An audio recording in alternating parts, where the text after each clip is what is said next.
Hello বন্ধুরা, আজকে নিয়ে চলে এলাম বিয়ে বাড়িতে আমরা কিভাবে ফ্রাইড রাইস বানাই।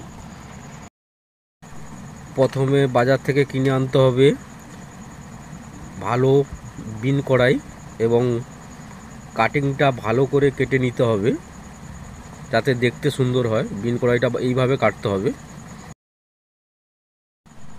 এরপরে নিয়ে আসতে হবে গাজর। গাজরটাকে প্রথমে পরিষ্কার করে নেবেন। পরিষ্কার করে নিয়ে আমরা যেভাবে কাটছি আপনারাও কেটে নেবেন।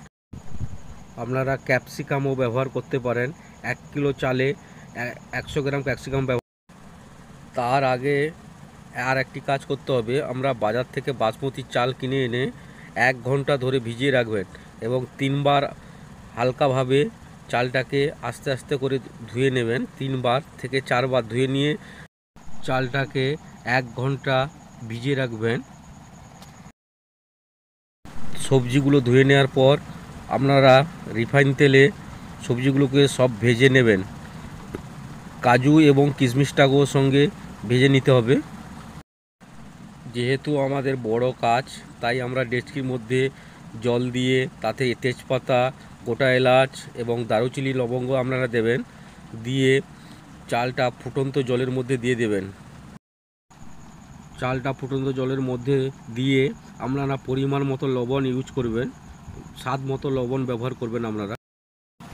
ঝুড়ির মধ্যে চাল ছেঁকে নিয়ে আর একটা ডেচকি বা আপনারা কোনো বড় গামলির মধ্যে প্রথমে সবজি ভাজা, গরম মশলা এবং সামরিচ গুঁড়ো ব্যবহার করবেন এবং সাজিরাও ব্যবহার করতে পারেন। পরিমাণ মতো চিনি ব্যবহার করবেন। দিয়ে পাটে পাটে রাশ দিয়ে তার মধ্যে কিছুটা গরম মশলা, সবজি ভাজা এবং সামরিচ দিয়ে আমরা যেমন পাটে পাটে দিচ্ছি সবজি এবং গরম মশলা, সামরিচ, আপনারা সব কিছু দিয়ে একসঙ্গে মাখিয়ে নিতে পারেন। আর পরিমাণ মতো চিনি ব্যবহার করবেন। আপনারা পরিমাণ মতো ঘি ব্যবহার করবেন এবং আধ ঘন্টা পরে আজকে রেডি হয়ে যাবে বিয়ে বাড়ির সেই ফ্রাইড রাইস।